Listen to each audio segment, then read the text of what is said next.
So let's work as a team. Let's work as a family to actualize our goal. This country has to work. Vice President Kashim Shettima meets Food Systems Committee, unveils plans to strengthen agricultural productivity for sustainable economic growth.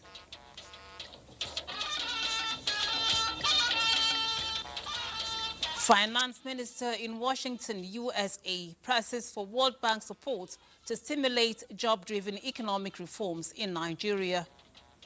Emphasis on what is needed to create jobs.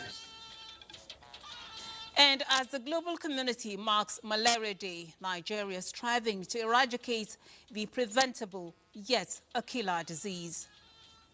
We did have conversations with actors in the Global Health Financing Facility, GFF, alongside World Bank colleagues who are supporting Nigeria's efforts to improve the human capital. Good evening, I'm Lami Ali. This is the Network News on NTA. Thank you for joining us tonight. Adiola Komeakere is in Lagos. Our business news is with Benny Adams. So, Benny, what's up with the spring's meeting in USA? So much hope for Africa as the conversations is built around creating more jobs for Nigerians. And more on business tonight is an advisory. Before you invest, look before you leap. And of course, Bade Adeleye brings you the latest on sports. Bade, give us a bit of what you have for us in the kitty. All right, Nigeria's weightlifters to the 2025 Africa Senior Weightlifting Championships in Mauritius have ended their campaign on a high, winning a total of 18 medals. We'll give you details when we get to sports. Details on that and much more in the cast of the bulletin. Remember, you can watch this broadcast live on our website. nta.ng/live is the address to go. And of course, you can follow us on other social media handles displayed on your screen. So let's get started. The federal government is set to launch the National Agribusiness Policy Mechanism to strengthen agricultural productivity, stabilize food prices, and drive economic growth. During a meeting of the Presidential Food Systems Coordinating Unit Steering Committee at the Presidential Villa, Abuja, Vice President Kashim Shettima said the initiative will align agricultural efforts across all government tiers through real-time data analysis. State House correspondent Abdurrahman Jibrila brings us the details.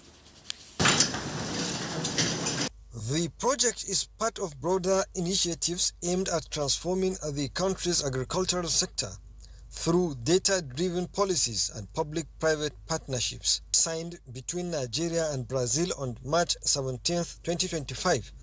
The Green Imperative project is a $1.1 billion initiative aimed to modernize 774 mid-sized Nigerian farms with Brazilian agricultural technologies, creating jobs and boosting productivity across the nation. One of the first proactive decisions by government to prepare for the flooding season, Vice President Kashim Shettima said President Tinubu has approved 15 billion naira for the National Emergency Management Agency to prepare for flood as the rainy season kicks in. And we have to get it right. Your Excellencies, Honorable Ministers, distinguished ladies and gentlemen, let's get it right. If we get it right, we have had many interventions in this country. So let's work as a team. Let's work as a family to actualize our goal. This country has to work. So I want you to work closely. For the past 50 years or so, we are very good at organizing seminars and talking. But let's walk the talk. The National Agribusiness Policy Mechanism aims to address challenges of high food inflation and agricultural yields that lags 60% behind global average, as the pilot survey has been completed across 13 states with a full launch planned for June 2025. The Green Imperative project should, as much as possible, speed up the takeoff of the project, because the impact it will have on the food production in this country is going to be marvelous. We have applied so many technology, reducing the cost of productivity, reducing let's say, the efficiency and the productivity of the farmers. So we expect to, let's say, to have the same results here in Nigeria. The private sector today has made a commitment to support the National Agri-Data Planning Program so that we could have the first pilot. The program, supported by Data Analytics Partnership and a digital platform under development, is designed to tackle food inflation, inefficient subsidies, and outdated farming practices to give the country a unified framework to optimize public spending and drive sustainable rural development. From the State House, Abraham Jibrila, NTA News. Nigeria's Minister of Finance and Coordinating Minister of the Economy, Wale Edun, has emphasized job creation as a top priority for Nigeria during the 2025 World Bank Development Committee meeting in Washington, D.C. Lydia Sampson reports. At the end of the closed-door meeting of the 2025 World Bank Development Committee meeting in Washington, D.C., Edu highlighted Nigeria's push for rapid, inclusive growth, stressing that expanding employment opportunities is crucial for lifting millions out of poverty and ensuring sustainable development. There's focus on, particularly in Africa, where by 2050 there will be 25% of the world's population will be a young population, and so there was emphasis on what is needed to create jobs, a good macroeconomic environment, financial stability, and then the drawing in and the attracting of the private sector to invest and create good quality jobs. He advocated for reforms to unlock private sector investment and expand social protection, positioning job creation at the heart of Nigeria's economic agenda. The minister's engagement at the meetings reflect Nigeria's commitment to economic resilience and international collaboration for sustainable development. From Washington, D.C., Lydia Sampson, NTA News. The Coordinating Minister of Health and Social Welfare, Professor Muhammad Ali Pati, met with top global philanthropies and donors to provide them with specific insights into how future investments in cooperative finance can be channeled for the maximum benefits of the Nigerian population. The Coordinating Minister noted that among several meetings held on the sidelines of the IMF World Bank Spring meetings in Washington, D.C., his bilateral meeting with the presidents of the World Health Assembly has established a mission to the Asian Pacific for the attraction of investments in localized health services manufacturing in Nigeria. Professor Pati stated that President Bola Tinubu's comprehensive reform of the nation's health sector and his landmark investments in the sector have attracted global attention and a greater willingness to cooperate amongst the international community. In the Global Health Financing Facility, GFF, alongside World Bank colleagues who are supporting Nigeria's efforts to improve human capital. Project Hope, which is $1.5 billion of financing from IDA, is contributing towards improving basic health as well as basic education. There's recognition that the reforms that Nigeria has embarked upon under the leadership of the President are making a difference and need to be sustained over time. It's a long journey, but Nigeria has started on that journey and is beginning to show some results, and that is exciting the global community. As part of its drive to eradicate malaria, the global community is enhancing collaboration, innovation and sustained efforts through the marking of the annual Malaria Day on the 25th of April. This year's theme is Malaria Ends With Us. Reinvent, reimagine and reignite are all pointing towards a global commitment to ending the disease. Jonathan Omajali will now tell us how the day was marked in Lokoja, the Kogi state capital. Malaria continues to pose a significant global health threat, particularly in Africa and other endemic regions. Despite numerous efforts by both the government and private sector, the disease burden and mortality rates remain high. The prevalence of malaria in Kogi State as of 2022 report is 27%. So, and in our children under 5, we are having 16%. So, it's still very much in our midst and it's affecting them. World Malaria Day observed every year on April 25, serves as a crucial reminder and platform to strengthen the global commitment to eliminating the disease. Funding for malaria interventions are dwindling. Determined not to leave anything to chance, the state government has introduced several initiatives aimed at reducing the spread and impact of the disease. The issue of environment has actually been proactive in making sure that the environment is very clean, cleaning our drainages. There has been not stagnant waters. This year's theme, Malaria Ends With Us, Reinvest, Reimagine, Reignite, is a powerful call to action. In Lokoja, Jonathan Omajali, NTA News. The first World Malaria Day was celebrated in 2008 after metamorphosing from the African Malaria Day observed since 2001. The parasitic disease spread by the female Anopheles mosquito is among the leading causes of death among children, especially in tropical and sub-Saharan Africa. Despite efforts to eradicate the disease, the WHO has established that malaria is endemic in Nigeria, with the nation accounting for a significant percentage of the disease burden globally. Now, in the studio to discuss the Malaria Day and sustained strategies to end the disease in Nigeria is Mr. Raphael Onyilu. He's the Deputy Director and Head of Advocacy, Communication and Social Mobilization, National Malaria Elimination Program, Department of Public Health, Federal Ministry of Health. Mr. Raphael, you're welcome to our studios. Thank you. Okay, now tell us, how serious is the malaria situation in Nigeria today? Are we still topping the charts globally and beyond insecticide-treated nets? What new strategies are being deployed to roll back the disease in Nigeria? Good evening, viewer.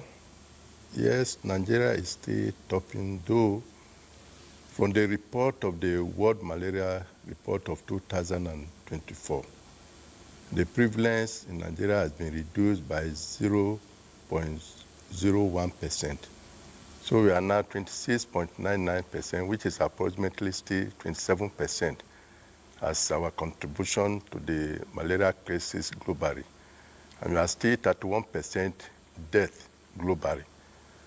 So, in complementary to the use of ITN, Nigeria has also, with passion, they have also introduced or come about another intervention which other countries have used to eliminate malaria, and that intervention is larval source management, and which is an intervention that targeted the management of mosquito breeding site to destroy the breeding site of the mosquito so that we reduce the population of the mosquito.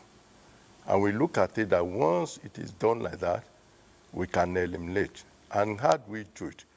We are doing it by cleaning of the drainage, making sure that there is a proper drainage and cleaning of the drainage, and also disposal of all the deaths, and also filling of the pothole where water will gather to enhance the breeding of the mosquito, as well making a part of flow for the stagnant water, and environmental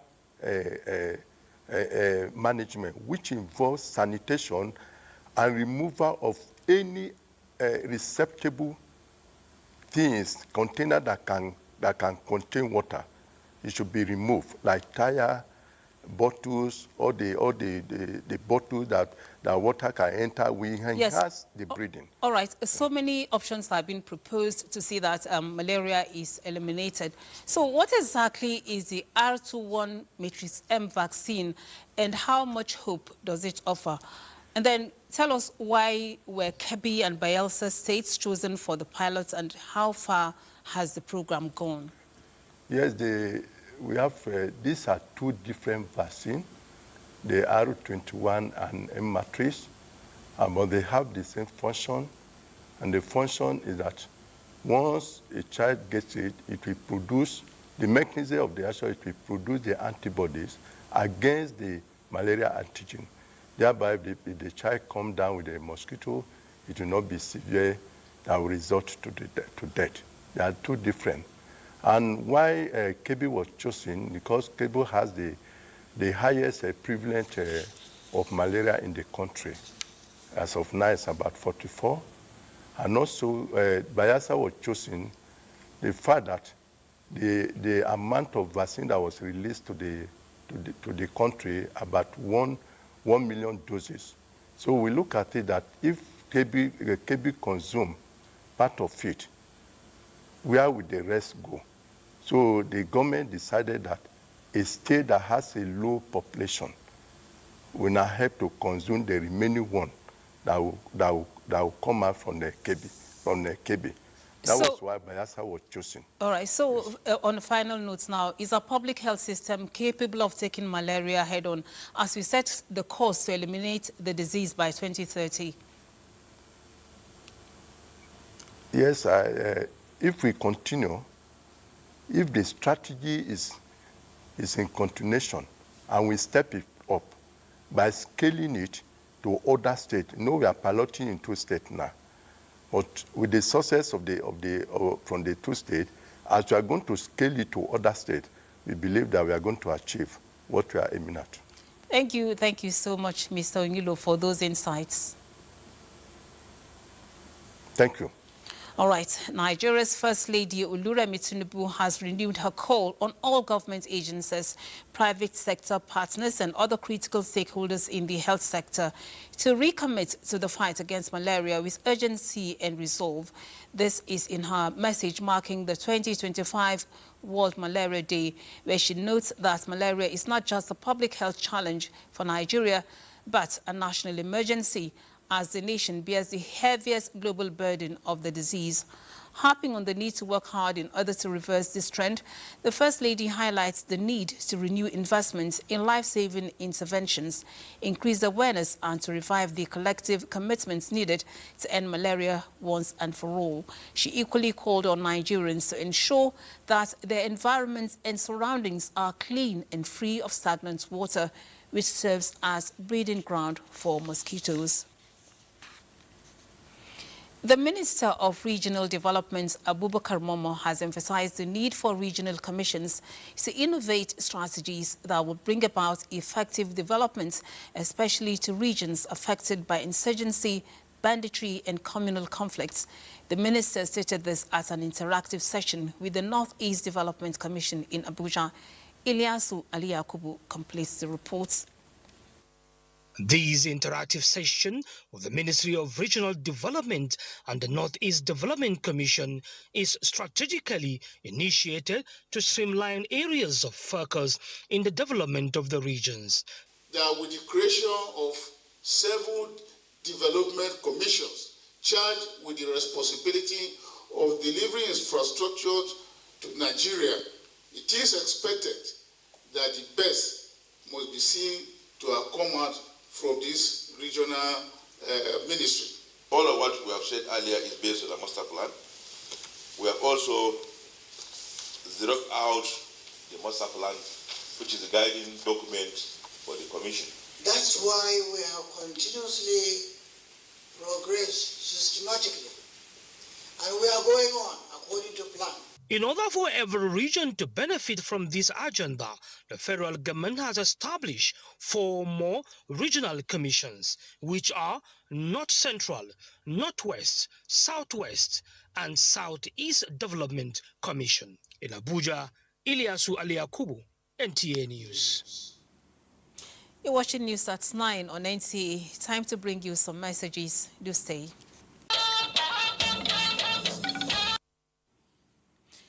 Welcome back. The Chairman of the Senate Committee on Tertiary Education and Tech Fund, Senator Muntari Nduze, has proposed the establishment of more computer-based test centers, especially in rural areas. The goal is to reduce the travel burden on candidates sitting for the Unified Tertiary Matriculation Examination, UTME. He made the proposal while monitoring the 2025 exercise in Abuja alongside members of the committee. Olankoju reports. Meet 25-year-old Joseph Bam, one of the candidates sitting for the 2025 UTME. He is the last but one child in a family of 7. Joseph had to travel for several hours just to get to his examination center. His ambition is to study political science in one of Nigeria's tertiary institutions. I come from a very poor background and we don't have any connection. We struggling to, secure. I feel if I should study politics, I will have a lot of opportunities. Unlike Joseph, Adeja, Amanga, and Yusuf Silas had their examination center close to their houses. It was not so bad, it was okay. Computer, do not have any issue. So I just finished everything. While monitoring the examination at 2 centers in the Federal Capital Territory, members of the Senate Committee on Tertiary Institutions acknowledged the challenges faced by candidates traveling long distances and assured that steps will be taken to address the situation.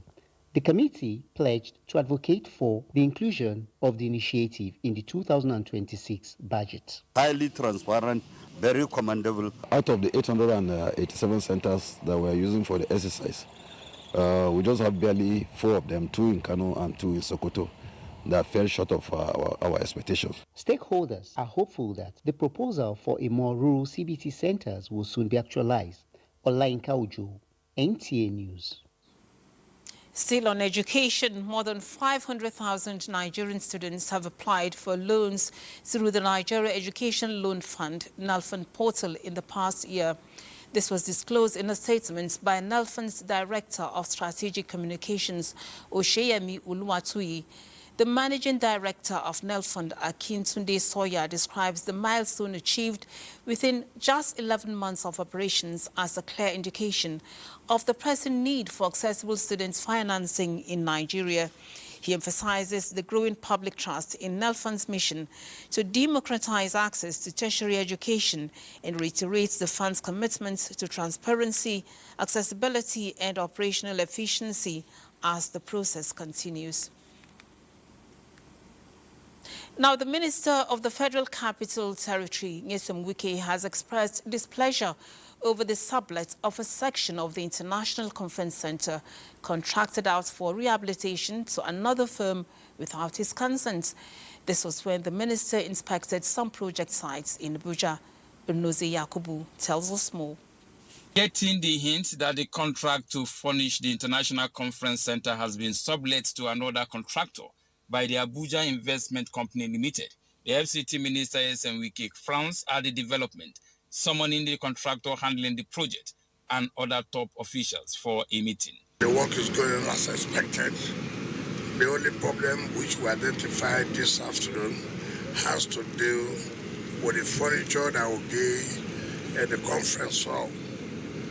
And I was surprised to hear that there's a different contractor for that, which is unacceptable to us.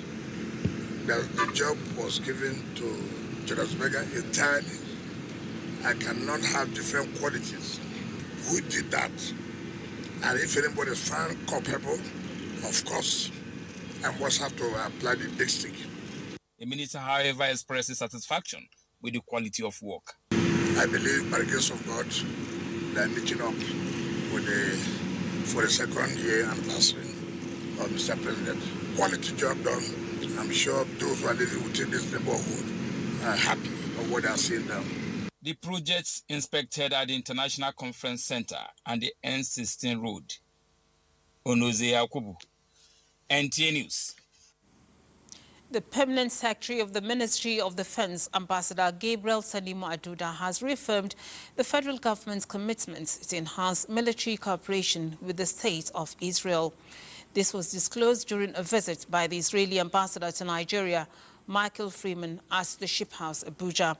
Ambassador Aduda highlighted the need to deepen defense ties in the light of evolving global security challenges, stressing the importance of strategic areas such as joint operations and knowledge exchange. The discussions also included plans to finalize a new bilateral defense agreement aimed at fostering technical collaboration in the defense industry development. The Defense Headquarters has enjoined the people of Amo in Ayamelum local government area of Anambra State to desist from propagating the criminal activities of the prescribed IPOB through the social media. The Chief of Defense Staff, General Christopher Musa, made the appeal in a message during a military diplomacy campaign in communities in Anambra State. Defense correspondent Ismail Musa has details. Amo in Anyemelum local government area, Anambra is an agrarian community hosting the Sector 5 Operation Udoka. The Defense Headquarters-led internal security operation has its Sector 5 spanning the area. The military diplomacy campaign is aimed at further enhancing collaboration with the locals and an appraisal of the ongoing operation. While at the palace of the Eze Umo Kingdom, the head of the Defense Headquarters delegation appealed to the community to support security agencies with timely intelligence report. This issue of either misinformation or disinformation is also a problem hampering military operation. We must ensure that we don't propagate any negative reportage that could undermine military operations or security at large. The monarch commended the ongoing military operation in the area and appealed for deployment of more personnel and platforms. Internal military operation in our kingdom have been very cordial. I can tell you without hesitation that all the operations of military we've recorded in Omo have been so smooth and successful. The diplomacy campaign with communities in the grassroots is part of non-kinetic approach aimed at winning the hearts and minds of the people to enhance the provision of intelligence report to enhance proactive internal security operations. From Umo in Umelun local government area of Anambra State, Ismail Musa, NTA News. Powering hope behind bars, that's the new drive of the Nigerian Correctional Service as it partners with the Rural Electrification Agency to bring light to custodial centers across the country. At the heart of this collaboration is a win-win proposal that could transform both security and energy access. Victor Azu reports. In a system where darkness can often feel more than physical, a flicker of hope may be coming, this time through actual electricity. The Controller General of Corrections, Sylvester Nwakuche, led his team on a mission to the Rural Electrification Agency in Abuja with a clear ask: power our custodial centers. I'm here on their behalf to see how we can extend that which your agency preach, which is light and life, to take it into our custodial facilities. It was more than a courtesy visit. It was a call for partnership, a pitch backed with need, numbers, and the promise of mutual benefits. His host, Managing Director of the Rural Electrification Agency, responded with both data and open doors, sharing a slideshow of the agency's interventions in underserved communities. From clinics to schools, the images painted a story of connection and capacity. And then came the commitment to intervene. We normally sign memorandum of understanding with government agencies for us to create synergy, and we will reach out to your community, we will energize your community. But the deal wasn't just about solar panels and mini-grids. The Correctional Service, which controls vast stretches of land across the country, offered those lands for the siting of rural electrification projects. If successful, this partnership could illuminate more than just facilities. It could brighten the path to rehabilitation and reform. In Abuja, Victor Azu, NTA News. The National Drug Law Enforcement Agency, NDLEA, and the National Agency for the Prohibition of Trafficking in Persons, NAPTIP, have established joint teams to enhance cooperation in combating human and drug trafficking, as well as substance abuse. The initiative follows discussions between NDLEA's chairman, Brigadier General Mohammed Buba Marwa, and NAPTIP's Director General Bin Salami Adamu Bello during a visit to the NDLEA headquarters. Marwa highlighted the connection between human and drug trafficking, noting that trafficked persons are often used as drug mules or coerced into substance abuse. Bintabello emphasized the importance of partnership in disrupting criminal networks and protecting vulnerable Nigerians, proposing areas for collaboration, including joint investigations, intelligence sharing, capacity building, and public awareness campaigns. This development marks a significant step towards a more coordinated response to the interconnected challenges of human trafficking, drug trafficking, and substance abuse in Nigeria. Benny Adams will be guiding us on the latest updates in the business world. You're on, Benny. Thank you, Lami.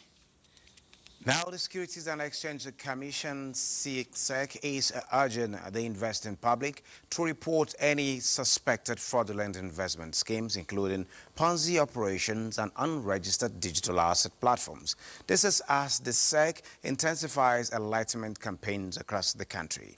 Investment and Securities Act 2025 stipulates 20 million naira fine or 10 years imprisonment for defaulters. To this end, the SEC is carrying out its mandate of investor protection by embarking on roadshows, visiting malls to market, creating awareness.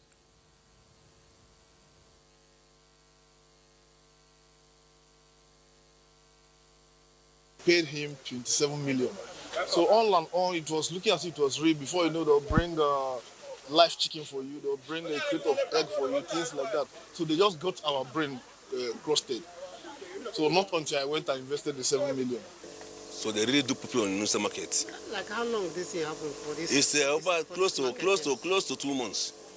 Close to 2. They are paying people. So where they are paying, people are happy. When you wake up in the morning, you see your phone, you see money inside your account, you will be happy. There's a woman I know, is a widow.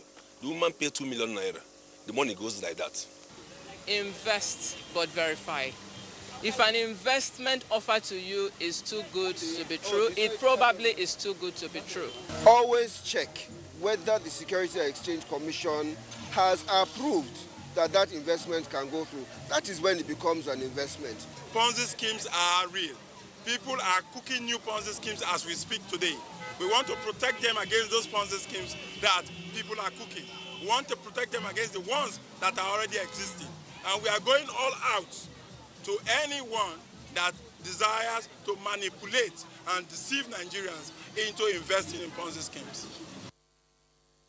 Well, still talking markets, the Nigerian exchange closed the trading week in red with the all-share index shedding 30 basis points to close Friday at 105,752.61 basis points, down from 106,074.26 basis points on Thursday. Now, investors lost 202.15 billion naira as market capitalization decreased to 66.47 trillion naira. Looking at the market in South Africa came tops with just being in green by 0.19%, while the Tunisia Tune Index went red. As of yesterday, it was positive, but today we're in red with 0.25% to close at 11,179.35 basis points. Well, this is it on business. We now join our colleague in Lagos, Adiola Komi Akere, for the rest of the news.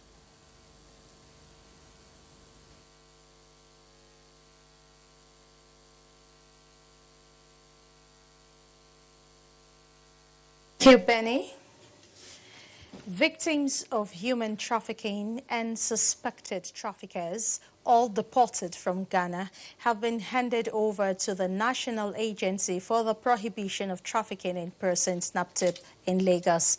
Chairman of Nigerian Diaspora Commission, Abike Dabiri Erewa, who did the handover after receiving them, shared crucial warning bells on suspecting victims ignore in their quest for greener pastures that may not be so green. Diana Ajali has more. Arriving the premises of the National Agency for the Prohibition of Trafficking in Persons are Nigerian returnees from Ghana.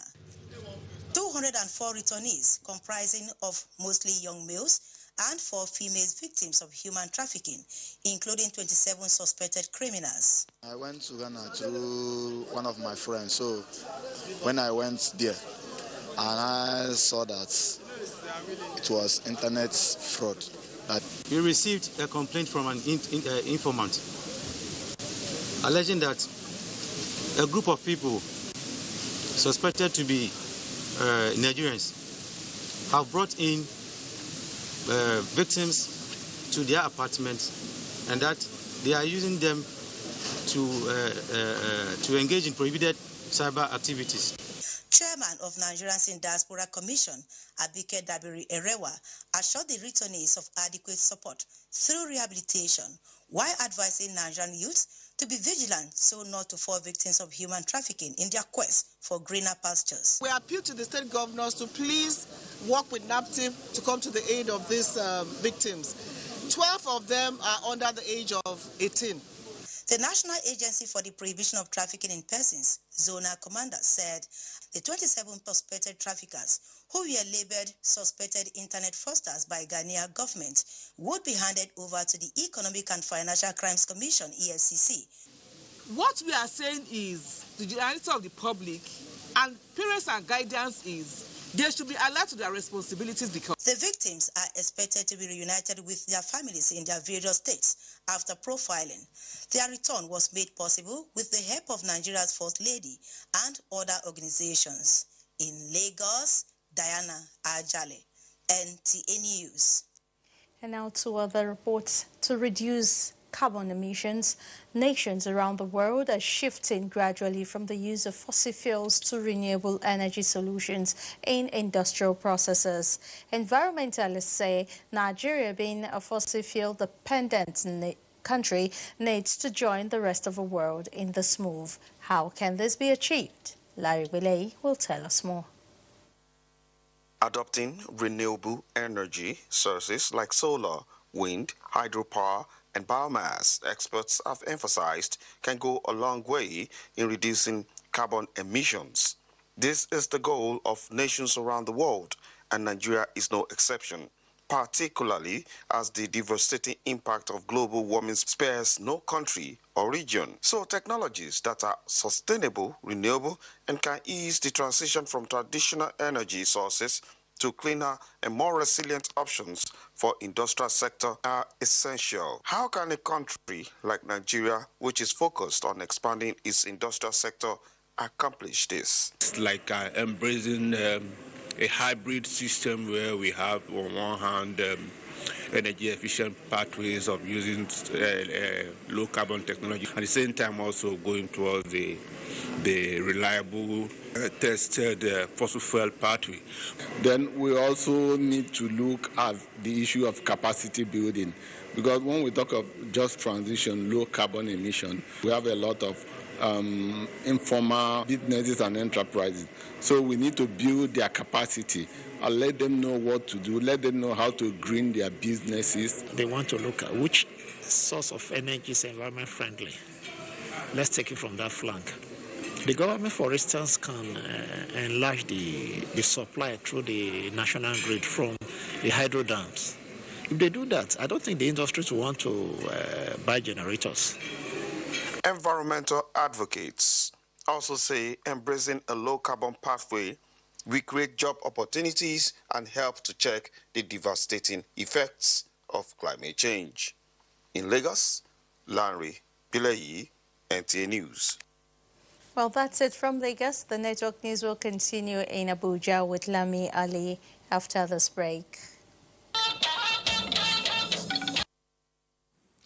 President Bola Ahmed Tinubu has dispatched a 5-member delegation led by the presidents of the Senate, Godswill Akpabio, to the Vatican City to attend the funeral of the late Pope Francis. The delegation includes Minister of State Foreign Affairs, Ambassador Bianca Odumegu Ojukwu, and 3 Catholic clerics who are archbishops. The delegation will present a condolence letter to the acting head of the Vatican, conveying President Tinubu's sympathy on the passing of Pope Francis, who died on April 21st, 2025, aged 88.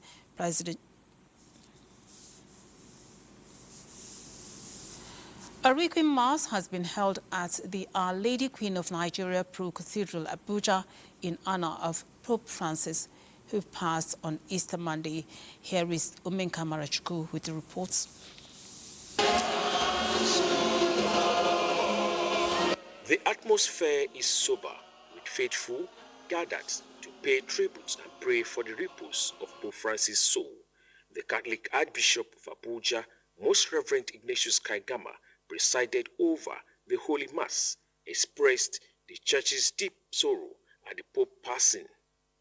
He highlighted Pope Francis' legacy of mercy, compassion, and service. Rest grant unto him, O Lord. Always calling people to prayer. Indeed, over these past 12 years, his request, "Pray for me," became a constant refrain. Pope Francis will be buried tomorrow at Basilica of St. Mary Mayor in Rome, a historic church that has served as a major marriage shrine for over 16 centuries. In Abuja, Omeka Mrachukwu, NTA News. The Minister of Information and National Orientation, Mohammed Idris, has reminded religious adherents to promote virtues that will bring about lasting peace and stability in Nigeria. This was during the inauguration of Katampe Extension Jumat Mosque in Abuja. Tokpe Alabi reports that the Sultan of Sokoto and President General Supreme Council for Islamic Affairs was represented at the events.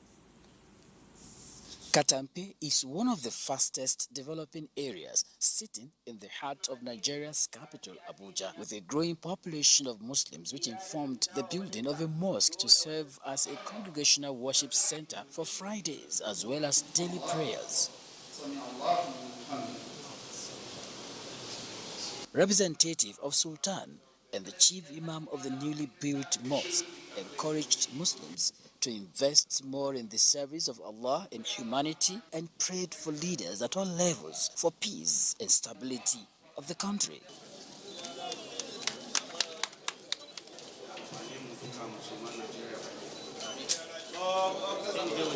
Sakon Sarki Musulmi to all the people of this particular community is that they must utilize this facility to the best of their ability. And therefore, we expect the community to regard this mosque as a house of Allah, which it is. Amongst worshippers who observed the inaugural Jumat prayer were 7 ministers and other top personalities and scholars, including Minister of Information and National Orientation, Mohammed Idris. That this should be a rallying point for all Muslims. All of us come together, and this message is consistent with the continuous message that President Bola Ahmed Tinubu, the President and Commander-in-Chief, has always been giving. Let us come together, let us unify amongst ourselves, let us respect other religions, let us respect other people's rights and privileges. Well, we come to show solidarity with the community that mobilize and all the great individuals, right from our father, Alhaji Aminu Alasan Antata. Mosques are more than just places of worship. They serve as vibrant hubs for community development, while their multifaceted roles make them essential to fostering growth and unity. In Abuja, Tokpe Alabi, NTA News. Let's take more messages before sports. Buddy has the sports update. Right, let's begin with weightlifting as Team Nigeria concluded their campaign at the 2025 African Senior Weightlifting Championship in Mauritius on Friday with a stunning haul of 18 medals made up of 13 gold, 4 silver and 1 bronze to consolidate their status as weightlifting giants on the continent. Nigeria's final day of competition saw Sarah Ovayoza deliver a hat-trick of gold medals in the 76 kg class. Same was for Ruth Imoliayo and Rafiatu Folasha Dilawa. And of course, Umuafia Joseph Edidiong powered through the 73 kg category in the men's event, while also Tuesday, Emmanuel totally ignored the fact that it was a Friday as he bagged 2 silver medals and a bronze in the 67 kg class. Straight to football, where Remo Stars are now just a win away from securing their first Nigeria Premier Football League title after Kano Pillars defeated their closest challengers, Rivers United 2-0 Friday evening in their matchday 35 game. And straight away, let's go to the English Premier League, where it's a similar story as Liverpool could secure their title this Sunday with a draw against Tottenham in their matchday 34 clash. The Reds, who have 5 matches left to play, are 12 points ahead of the Reds, who have played 34 matches already. That does it on Sports this night. Let's return to Lami. Thank you, Buddy. And that's it on the news for tonight. We thank you for being a part of it.